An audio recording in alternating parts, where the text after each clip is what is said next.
വചനം തിരുവചനത്തിലേക്ക് നമുക്ക് പ്രാർത്ഥനയോടെ പങ്കുചേരാം. അത്യുന്നതനായ ദൈവത്തിന് നന്ദി അർപ്പിച്ചുകൊണ്ട് യിരെമ്യാ പ്രവാചകന്റെ പുസ്തകം 50-ാം അധ്യായം 32-ാം തിരുവചനം നമുക്ക് ചിന്തിക്കാം. അഹങ്കരിക്കുന്നവൻ കാൽ തട്ടി വീഴും, അവനെ എഴുന്നേൽപ്പിക്കാൻ ആരും ഉണ്ടാവുകയില്ല. അഹങ്കരിക്കുന്നവൻ കാൽ തട്ടി വീഴും, അവനെ എഴുന്നേൽപ്പിക്കാൻ ആരും ഉണ്ടാവുകയില്ല. ഏതെങ്കിലുമൊക്കെ സാഹചര്യങ്ങളിൽ നമ്മുടെ ആരോഗ്യത്തെ പ്രതിയോ നമ്മുടെ പണത്തെ പ്രതിയോ നമ്മുടെ സ്ഥാനമാനങ്ങളെ പ്രതിയോ ഒക്കെ അഹങ്കരിച്ചിട്ടുണ്ടെങ്കിൽ ഓർക്കുക, കാൽ തട്ടി വീഴും.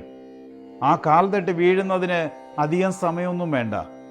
എത്രമാത്രം ഉന്നതനാണോ അത്രമാത്രം വിനീതനാകാൻ പ്രഭാഷകന്റെ പുസ്തകത്തിൽ പറയുകയാണ്. അഹങ്കാരം മനുഷ്യനെ പാപത്തിലേക്ക് കൊണ്ടുപോകുന്നു. അഹങ്കാരം മനുഷ്യനെ ദൈവത്തിൽ നിന്ന് അകറ്റുന്നു. അവൻ കാൽ തട്ടി വീഴുന്നു. രക്ഷയുടെ അനുഭവത്തിലേക്ക് വരണമെങ്കിൽ എളിമയുടെ, വിനയത്തിൻ്റെ, സഹനത്തിൻ്റെ ഒരു ഉടമയായി നമ്മൾ തീരണം. പരിശുദ്ധ അമ്മയുടെ ജീവിതം എളിമയുടെ പര്യായമായിരുന്നു. വിശുദ്ധന്മാരുടെ ജീവിതം താഴ്മയുടെ പര്യായമായിരുന്നു.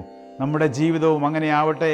എന്തെങ്കിലുമൊക്കെ സ്ഥാനമാനങ്ങളോ സമ്പത്തോ ആരോഗ്യമോ ഒക്കെ ദൈവം നമുക്ക് നൽകിയിട്ടുണ്ടെങ്കിൽ അതിൽ അഹങ്കരിക്കാതെ ഇതെല്ലാം ദൈവം നൽകിയ ദാനമാണെന്ന് ഉത്തമമായ ബോധ്യത്തോടെ നമ്മുടെ ജീവിതത്തെ ക്രമീകരിക്കാം. ദൈവത്തിന് നന്ദി അർപ്പിച്ചുകൊണ്ട് എല്ലാവരെയും ദൈവം അനുഗ്രഹിക്കട്ടെ. ആമേൻ.